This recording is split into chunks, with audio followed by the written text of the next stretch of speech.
Hi friends, मैं अनीता, आपकी अनीता। दोस्तों, अभी हमने पिछले एपिसोड में बात की अन्नदान की और भूमि दान की। इसके बाद एक बहुत बड़ा दान है, वाकई बहुत बड़ा दान है। अगर ये दान में आप लोग अपने आसपास के क्षेत्रों में, अपने पास बहुत सारी जगह हैं दोस्तों, लाखों करोड़ों लोग ऐसे हैं जिनको इस दान की बहुत जरूरत है। वो है विद्यादान। विद्यादान एक ऐसी चीज है जो आप लोग ने शुरू से अपने पेरेंट्स के मुंह से सुना होगा, अपने गुरु के मुंह से सुना होगा कि ये देने से लगातार बढ़ती है, कभी भी नहीं घटती। दोस्तों, देने से कुछ भी चीज कभी नहीं घटती। हम लोग अगर ये सोचें कि हमने किसी को 1000 रुपए का कुछ कर दिया तो आपको क्या लगता है कि आपका पैसा घट गया, खत्म हो गया, या आपने कुछ क्या बोलते हैं काट के दिया? नहीं दोस्तों, आप यही तो चमत्कार है दान का। आपका पैसा कभी कम हो ही नहीं सकता। दान देने से यूनिवर्स का ये नियम है, लॉ ऑफ यूनिवर्स है कि आप यूनिवर्स को जो देते हैं उसका 100 गुना ज्यादा होके आपके पास आता है। कभी भी आप नोट करिएगा, वो ये नहीं कि आपने अभी 1000 रुपए का कुछ किया या चैरिटी करी और आपको तुरंत ही 10,000 आ गए, लेकिन आप देखेंगे कि आप लगातार ग्रो करते जा रहे होंगे, क्योंकि आपकी एनर्जी इतनी पॉजिटिव हो जाती है, इतनी ज्यादा पॉजिटिव हो जाती है। आपका आभा मंडल इतना तेज होता है, आपका जो प्रोसेस ऑफ थिंकिंग है, थॉट प्रोसेस है, वो इतना चेंज हो जाता है कि आपके उस दान से 10 गुना ज्यादा। मैं आपको चैलेंज करती हूँ, जब मैंने शुरू में ये दान शुरू किया तो आप लोगों से रिक्वेस्ट की थी कि प्लीज मुझे सपोर्ट करें।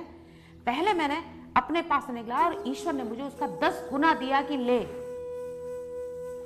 मुझे ईश्वर का चमत्कार लगा था। मैंने आपको बोला था कि उन्होंने मेरे को चूज किया और कहा कि लो करो, मैं तुम्हें लोगों की मदद दिलवाता हूं। तो दोस्तों, कभी ये मत सोचना कि दान देने से आपका अर्थ कम हो रहा है। नहीं, आप अपना अर्थ बढ़ा रहे हैं। जब आप देने लायक बनेंगे तो भगवान आपको, आप देने लायक कब बने हैं? जब उसने दिया है ना। तो लेने की ना सोच के देने की बात करिए। आप जब देंगे तो वो तुम्हें, आपको छप्पर फाड़ के देगा। आप ना हो तो आजमा लेना, आप आजमा लो मेरी ये वाली बात कि आप किसी को दान कर रहे हैं, किसी भी रूप में कर रहे हैं, और आपको ना आए उसके बदले में। ये मैं इस बात का चैलेंज करती हूँ, ये मेरी अपनी करी हुई है। मैंने लोगों को देखा है, कई चीजें ऐसी हैं जिसमें आदमी श्योरिटी के साथ चैलेंज कर सकता है। आप करके देखिए, आपको कभी कमी पड़ जाए, आप एनकरेज हो जाएंगे। अरे 1000 का किया मैंने, मुझे 10,000 रुपए आ गए, अरे ये तो मुझे करना चाहिए। तो दोस्तों, फिर हम टॉपिक पे लौट के आते हैं विद्यादान। दोस्तों, इससे बड़ा दान कुछ नहीं है। अगर हमने ये विद्यादान किया ना तो फिर कोई और दान करने की जरूरत नहीं पड़ती है, क्योंकि आप शिक्षित कर रहे हैं लोगों को। जब वो शिक्षित होंगे तो आत्मनिर्भर हो जाएंगे, अपने पैरों पे खड़े हो जाएंगे। आज मैं अगर 10 बच्चों को शिक्षित करती हूँ, उनको स्कूल में करती हूँ, उनको पढ़ाती हूँ जाके, तो शिक्षित हो गए। वो कह रहे हैं मुझे पुलिस में जाना है, मुझे फौज में जाना है, मुझे ये करना है, मुझे टीचर बनना है। तो सोचिए, हमें जरूरत अपने देश में सबसे ज्यादा जरूरत है तो दोस्तों शिक्षा की। विश्वास मानिए, आपके बच्चों से ज्यादा तेज, तर्राट और बुद्धिमान वो बच्चे हैं जिनको कमी है जिंदगी में। अभी जब मैं कोविड में गई थी, वो बच्चों की कोविड में स्कूल छूट गया, माँ बापों की नौकरी छूट गई, पैसे की कमी आ गई, सब लोग गांव चले गए, अब आए उनके पास पैसा ही नहीं। लेकिन आप विश्वास करिए कि उन बच्चों में इतनी बुद्धिमत्ता थी, इतने तेज थे वो, कि मेरा मन अंदर से इतना दुखी हो गया कि हम इन बच्चों को पढ़ा नहीं सकते क्या? हम सब लोग एक एक हाथ में लाएं। एक बच्चे का मैंने जाके खर्चा देखा। एक मैं सरकारी स्कूल में भी गई, कुछ एक छोटे छोटे पब्लिक स्कूल तो उसमें भी गई। मैंने एक बच्चे का खर्चे का कैलकुलेशन लगा के देखा तो 300 रुपये महीने आ रहा था, सिर्फ किताबों के साथ, कॉपी, किताब, पेंसिल और उनका वहां पे भर्ती हुई। तो दोस्तों, हम एक बच्चे के लिए भी 300 रुपये नहीं निकाल सकते? क्या हम एक बच्चे को पढ़ा नहीं सकते?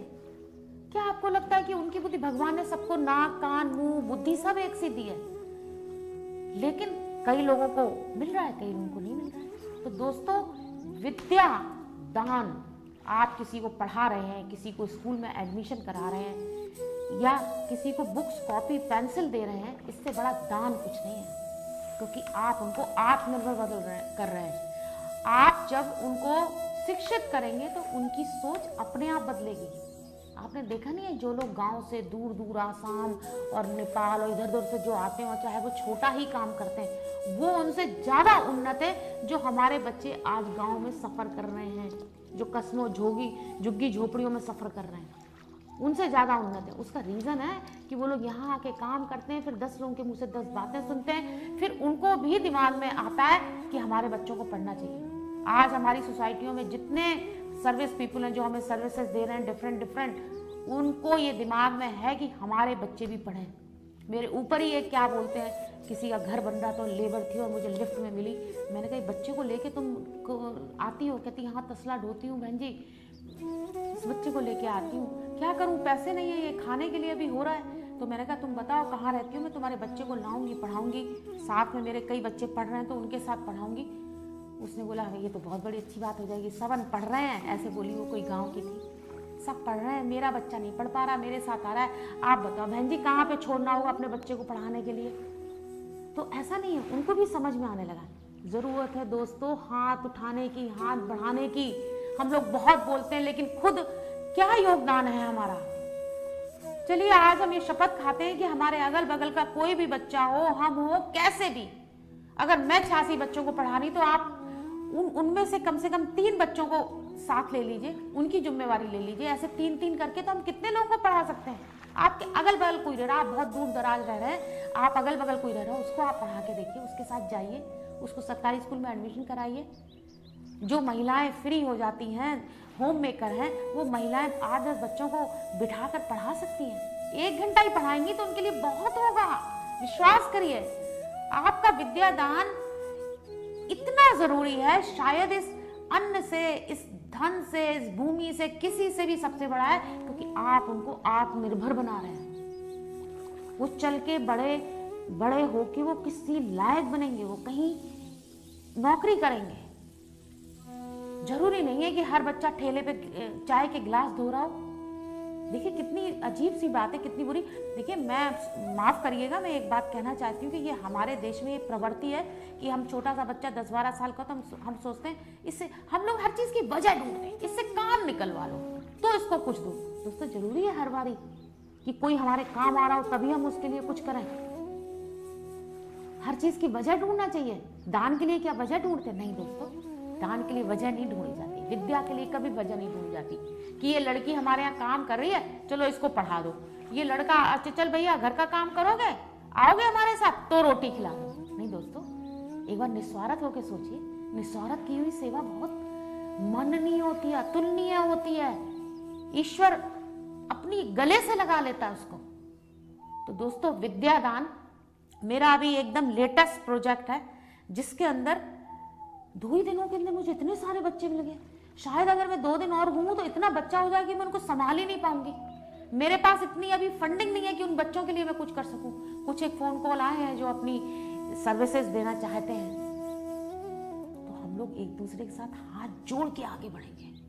मैं, आप, ये सारे लोग मिलके कुछ तो हम अपना योगदान है, कुछ तो अपने देश के बारे में सोचें। लोग अपने देशों के बारे में कितना सोचते हैं, कोई बुरा नहीं सुनता अपने देश के लिए, अपने देश की मदद करते हैं। कई धर्म और जातों में मैंने देखा है, सिख हैं, सिख की मदद करते हैं। मैं एक बार एक सिख फ्रेंड के साथ खड़ी थी, वो कुछ खरीद रहा था, मैंने उसको पूछा, मैंने कहा भैया तो वो दे रहा है, महंगा दे रहा है। कहते तो क्या हो, जा तो अपने भाई के पास जरा ना। ऐसी सोच रखें, इस तरीके से हम आगे बढ़ेंगे।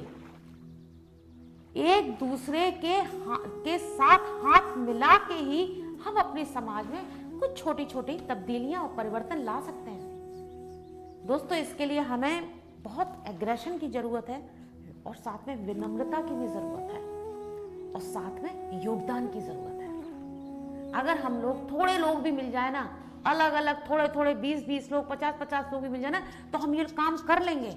और जब कोई काम अच्छी नियति से किया जाता है, अच्छी सोच से किया जाता है, तो दोस्तों विश्वास करिए, अटल सत्य है, ये यूनिवर्सल ट्रुथ है कि काम होके रहता है।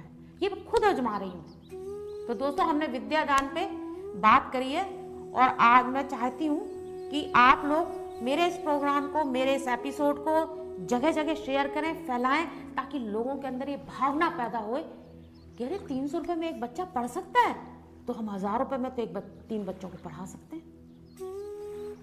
जरूरी नहीं है कि आप मेरे साथ जुड़ के ही पढ़ाएं, आप अपने इंडिविजुअल लेवल पे भी कर सकते हैं। और दोस्तों, जो लोग भी इंडिविजुअल लेवल पे काम कर रहे हैं, प्लीज मुझे कमेंट बॉक्स में कमेंट लिखें, अपनी मेरे व्हाट्सएप नंबर पे फोटो भेजें। मैं आपकी अनीता का ही और मेरी जो ट्रस्ट है जीवन धारा, उसके अंदर उसको लोड करना चाहूंगी और नॉर्थ इंडिया में सबको दिखाना चाहूंगी कि कुछ तो फर्क पड़ा है। दोस्तों, मेरी आपसे रिक्वेस्ट है कि आप जो भी मेरा प्रोग्राम देख के कहीं से भी थोड़ी सी भी आपको जो पॉजिटिविटी मिल रही हो, तो प्लीज मेरे साथ अपनी फोटो शेयर करें, अपना नाम शेयर करें, आप मेरे साथ बात करें, ताकि मैं ये सारी चीजें लोगों को दिखा सकूं और अवेयर कर सकूं कि ऐसा भी होता है। दोस्तों, चमत्कार हो जाएगा वाकई अगर हमने हर इंसान ने 3 बच्चों को पढ़ा दिया। सोचिए कितने बच्चे पढ़ जाएंगे, करोड़ों बच्चे हैं जो नहीं पढ़े लिखे हैं। तो दोस्तों, विद्या दान से बड़ा दान मेरी नजरों में आज की तारीख में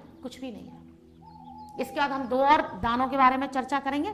उसके बाद दूसरा दान, हमने भूमि दान के बारे में बात कर ली, विद्या दान के बारे में बात कर ली, अन्न दान के बारे में बात कर ली, एक गौदान भी होता है। ज्यादातर हम लोग गौदान वजह से करते हैं। गौदान का मतलब होता है, हम उसको गौ माता क्यों बोलते हैं? गौ माता हम उसको इसलिए बोलते हैं कि वो हमें पोषण करती है, हमारी माँ है, हम ऐसा सोचते हैं। तो हम अगर कहीं किसी को गौदान करते हैं तो उससे अगल बगल के 10-20 लोग पलते हैं, उसके गोबर से गांव में लीपा जाता है, इसलिए हम उसको इतना बड़ा दर्जा दे रखा है। तो ज्यादातर ऐसा होता है हमारे शास्त्रों के हिसाब से कि मृत्यु के बाद हम गौदान करते हैं ताकि अच्छे कर्म। जो लोग गौ की सेवा करते हैं, गौ को चारा डालते हैं, उसका पेट भरते हैं, अनकंडीशनल। दोस्तों, सब काम अनकंडीशनल करना है। अनकंडीशनल इसलिए करना है कि आपको कंडीशन रखने की जरूरत ही नहीं है। ऊपर वाले के सेविंग अकाउंट में जो आपकी ये चीजें लिखती जाएंगी ना, अच्छा आज इसने ये गाय को खिलाया, आज इसने एक भूखे बच्चे को करा, आज इसने इस बच्चे को जो वस्त्रहीन था, जूते नहीं थे, चप्पल नहीं थे, उसको दिया, आज ये बच्चा पढ़ने वाले को आपने कॉपी किया, ये तो अकाउंट उसके यहाँ खुल रहा है ना, खुल गया है आपका। उसके जितना अच्छा थोड़ा ना पता है। आपको कुछ मांगने की जरूरत नहीं, बिन मांगे सब मिल जाएगा। बिन मांगे मोती मिले, मांगे मिले ना तू। तो आप सोचो, बिन मांगे ही मिल जाएगा। आप कर्म तो करो, आगे तो बढ़ो, हाथ तो उठाओ अपना। आप एक बार अपना हाथ उठा के देखो, आपको कभी कमी आएगी ही नहीं। ये इस तरह का काम है, ये इतनी स्ट्रॉन्ग एनर्जी है कि आपको सोचने की जरूरत ही नहीं पड़ेगी। दोस्तों, पता नहीं कहां से आता चला जाएगा। आप भगवान से रोज कहते हैं, हे भगवान मुझे फ्लैट, मुझे कार, मुझे फला, मेरे बच्चे का ही जरूरत ही नहीं है। आप अपने कर्म तो करो। आप किसी एक बच्चे को पढ़ाओ तो आपका बच्चा तो जाके पता नहीं कहां बैठेगा। ये सब ना ऐसे गोल गोल चलता है, गिव एंड टेक। आप किसी के लिए लेने वाले बनते तो देने वाले बने। भगवान आपको इसलिए कि बहुत सारे लोगों को, इतने बड़े बड़े जो इंडस्ट्रीज, उनको क्यों ऐसा लगातार मिलता रहता है? क्योंकि वो देते भी हैं। मैंने आपको पहले भी बताया है, क्या टाटा, क्या बिरला, आप देखो क्या नहीं इन्होंने किया, और जितना इन्होंने किया इतना इनको मिला। अब मैं आपसे ये कोई कंपैरिजन नहीं करी, आप लोग कहेंगे कि वो तो बहुत पैसे वाले हैं।